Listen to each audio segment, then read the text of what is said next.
Hello guys, welcome back to my channel. ఎలా ఉన్నారు? బాగున్నారా? ఇలా మీతో మాట్లాడి చాలా రోజులు అయిపోయిందండి. మీరు ఎలా ఉన్నారని అడిగి కూడా చాలా రోజులు అయిపోయింది.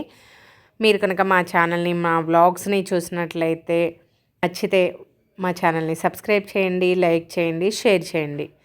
సాటర్డే రోజు ఈవినింగ్ అయితే మాకు చిన్న చిన్న పనులు అయితే ఉన్నాయి. ఇంకా దానికోసం అయితే మేము బయలుదేరాము. అలా ఇంకా వర్షాకాలం వచ్చేసింది కాబట్టి మనం ఎటు వెళ్ళాలన్నా అస్సలు కుదరదండి, వర్షం పడుతూనే ఉంటుంది. ఎటువైపు చూసినా పచ్చదనమే. ఇక్కడ చాలా బాగుంది, చాలా ఆహ్లాదకరంగా ఉంది. వర్షం పడేసరికి చెట్లకు కూడా జీవం వచ్చేస్తుంది కదండి. వ్యూ అయితే చాలా బాగుంది. ఇంకా ఈవినింగ్ కూడా వర్షం పడుతూనే ఉంది. అప్పుడే కొంచెం తగ్గితే ఇంకా సరేలే వెళ్దాము అని చెప్పేసి మేము బయటకి అయితే వెళ్ళాము. ఇక్కడ మా పాపనైతే మిస్ అవుతున్నామండి. తను హాస్టల్లో ఉంది కదా, మేము ముగ్గురమే బయలుదేరాము. ఇక్కడ ఇక పొలాలు అవి వేస్తున్నారు. ఎటువైపు చూసినా తోటలు, పొలాలు అన్నీ చాలా పచ్చబడ్డాయి, చాలా బాగున్నాయి. ఇక్కడ మాకు ఛత్తీస్గఢ్లో పిల్లలకి ఆపర్చునిటీస్ అయితే చాలా బాగా ఉంటాయండి, ఫ్రీగా చదువుకోవడానికి. ఇది వచ్చేసి ఆత్మానంద్ స్కూల్ అంటారు. గవర్నమెంట్ స్కూల్ అండి, ప్రైవేట్ స్కూల్కి ధీటుగా దాన్ని కట్టారు. చాలా అంటే చాలా బాగుంది. అక్కడ కనిపిస్తుంది కదండి ఒక బిల్డింగ్, అది పాలిటెక్నిక్ కాలేజ్ అనమాట. అసలు ఎంత బాగుందంటే మినీ కలెక్టరేట్ లాగా ఉందండి అది. నేను ఇటువైపు ఎప్పుడూ వెళ్ళలేదు. ఇది వచ్చేసి కేవీ స్కూల్, కేంద్రీయ విద్యాలయం అంటారు కదా, ఆ స్కూల్ అనమాట. నవోదయ అన్నీ ఉన్నాయి. కుక్క చూడండి ఎంత చక్కగా పైకి ఎక్కిందో. అక్కడ పచ్చటి ప్రకృతిలో నివసిస్తున్నాను చూడండి. పచ్చటి చెట్లు, పచ్చటి పొలాలు, పచ్చటి అడవి, మొత్తం నో పొల్యూషన్. పొల్యూషన్ లేని లైఫ్ మాది, జీరో పొల్యూషన్. పొల్యూషన్ దాంట్లో మళ్ళీ డైలాగ్. నేను మంచిగా ఏదైనా రికార్డ్ చేద్దామని వాయిస్ ఓవర్ ఇస్తూ ఉంటే, డైరెక్ట్గా మాట్లాడి చెప్తూ ఉంటే, మా వాడు ఉన్నాడా పానకంలో పొడక అన్నిటికీ అడ్డుపుల్లు వేస్తూ ఉంటాడు వాడు. నాకు చెప్పరా ఇప్పుడు చెప్పు. ఏదో సౌండ్స్ చేయడము, లేకపోతే నన్ను ఇరిటేట్ చేయడము అలా చేస్తూ ఉంటాడు. అందుకే నాకు బ్యాక్ వాయిస్ ఇవ్వాల్సి వస్తుంది ఎప్పుడు. ఇక నేను మా వాడు సరదాగా ఆర్గ్యూ చేసుకుంటూ అయితే వెళ్తున్నాము. నేను ఒక మాట, వాడొక మాట.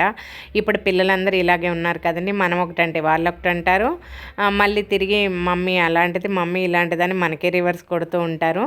ఇంకా అక్కడ నుంచి మేము ఇక్కడ మార్ట్కి అయితే వెళ్ళాము. కొన్ని థింగ్స్ కావాల్సి ఉంటే అవి తెచ్చుకుందామని చెప్పేసి వెళ్ళామండి మార్ట్కి. ఈ మధ్య కొంచెం ఏదైనా హెల్తీగా తిన్నాము అని చెప్పేసి అయితే చూస్తున్నాను.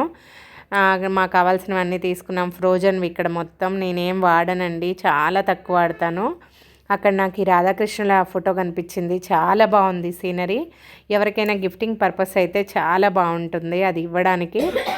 ఎక్కడికి వెళ్ళినా మనకు కావాల్సినవి మనం చూసుకుంటే పిల్లలకు కావాల్సినవి పిల్లలు చూసుకుంటూ ఉంటారు కదా. అక్కడ మా వాళ్ళు లంచ్ బాక్స్ చూసుకున్నాడు, వాడికి ఆల్రెడీ ఉంది. ఇక్కడ వినాయకుడి ఫోటో ఉందండి. వినాయకుడి ఫోటో కూడా చాలా అంటే చాలా అందంగా ఉందండి. చిన్న సామాన్లు, ఇన్ని సామాన్లు తీసుకున్నాం కానీ 100 అయిపోయింది.